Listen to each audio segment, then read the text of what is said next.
Good morning. আমি চলে এসেছি আবার একটি ব্লগে। আজ ব্লগটা একটু অন্যরকম। আজ আমি তোমাদের সাথে তুলে ধরবো ছট পুজো। আমার যাওয়ার কথা ছিল ছট পুজো কভার করার জন্য, তো আমার বৌদি শুনে বলে আমিও যাব। তো চলো, বলছে আমার মর্নিং ওয়ার্কও হয়ে যাবে। এবার ঠিক আছে চলো তাহলে।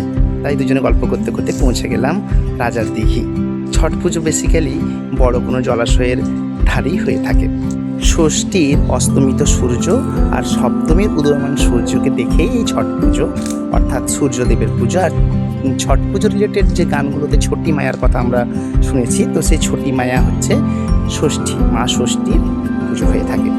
পুজো বেসিক্যালি বিহারিরা করে থাকেন, তো পুজোর ভিডিও আপনাদের সাথে তুলে ধরলাম। অ্যাকচুয়ালি পুজো করা হয় নিঃসন্তানরা সন্তান লাভে এবং সন্তান দীর্ঘায়ু কামনা, বাড়ি বা পরিবারের শ্রীবৃদ্ধি ইত্যাদি ইত্যাদি নানান শুভ শুভ মঙ্গলজনক কাজের জন্য এই পুজো করা হয়।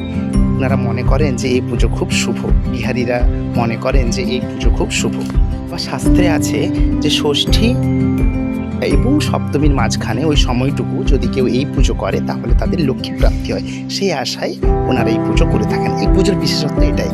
এবং এই পুজোর একটি নৈবেদ্য প্রদান করা হয়, যেটি হলো ঠেকুয়া, যেটা স্বাদে অপূর্ব, দারুণ, খুব সুন্দর একটি প্রসাদ। এটা বিহারীরা বানায়, তো ওনাদের পুজোতে ওনারা এটিকে নৈবেদ্য হিসেবে মায়ের কাছে প্রদান করেন।